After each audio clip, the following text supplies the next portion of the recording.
Oh my God.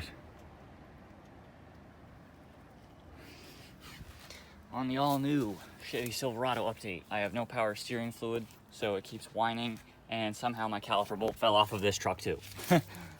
I tightened the absolute balls off this thing, dude, and caliper bolt gone. Like, that one's still up there, that one is gone. I don't understand how. That's kind of ridiculous, dude.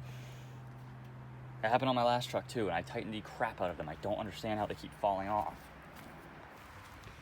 So before I fully show you the truck, I feel the need to explain yet again that I have massive ADD and ADHD, so I have a hard time sitting still long enough to do this stuff. From a distance, here you can see there's some overspray in certain spots. A lot of it is dry and just on the paint still, so I was gonna throw some water on it. Obviously, I'm not touching that with a sponge or anything until it's fully dry, but a lot of it is just like, it will wash off with soap and water. This little spot right here though, I guess I didn't tape good enough, so probably gonna have to go over that. But same with the windows, I razor scrape them after because I know that I get a ton on the windows.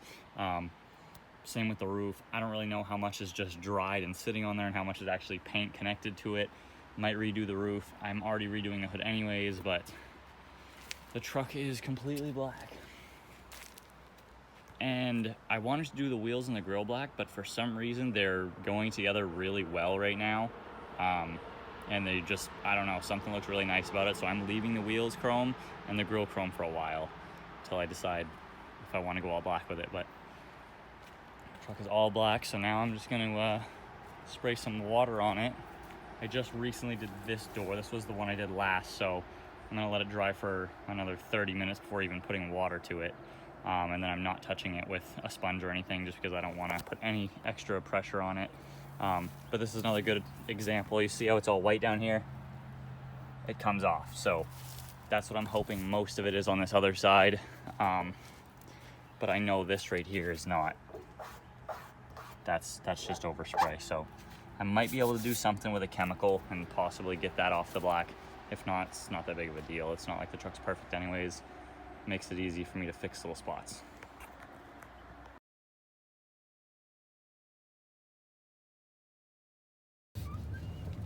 Well, I figured since we're here, I'm gonna do a little 0 to 60 run. Might as well see what the truck's got. Try to not spin because I think it's one tire.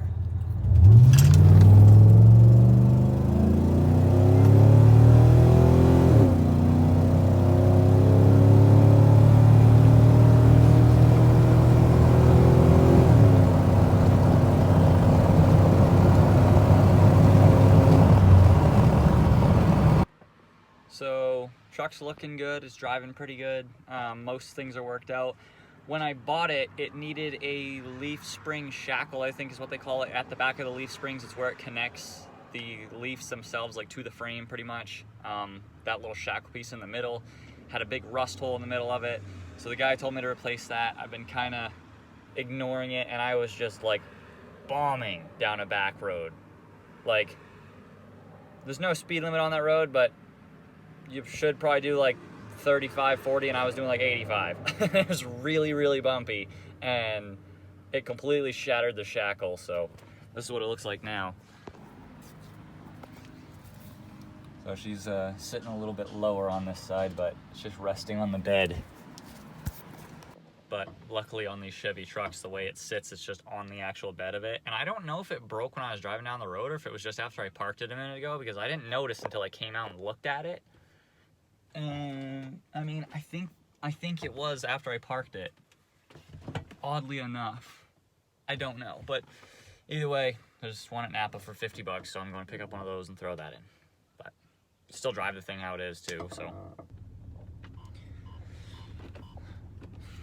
So just picked up our new shackle, so I'm gonna go back and try to do this. It's all pretty straightforward. The only part that's gonna be a little bit more difficult is I have to like lift the rear end of the truck up so the leaf spring comes back down so that I can bolt it up. But figure it out. Nice new solid one here though. No more rusty one. Real quick before I bring this thing in, just so you guys can see how bad it's leaning before I fix it. Thing is sitting pretty damn crooked. So, throwing that in now, and hopefully gonna get the rear bumper off that one still. I've just been kind of lazy because the bolts are rusty on that one, so it's not coming off nice and easy. But the important things first, so time to fix this. So I got half the old one out. The new one's kind of just sitting right there on the bottom, and trying to get this bolt out the top. But they make these frigging bolts extremely thin, so it's not easy to get a lot of grip on that, and I don't want to frigging strip it, but it also will not move at all.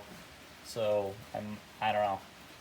I'm just gonna keep trying to get it, and then I can just pop this new one in and screw it down and tighten it, and simple as that. But I wish they put a little more meat on them. Like these new ones, like that's a pretty beefy bolt. Like there's a lot to grab onto with a wrench or a socket. That is like barely enough where it even sits on it, so it just keeps twisting off. So after lots and lots of struggling and some help, the new one is in. She is all solid and ready to go. Fully fixed.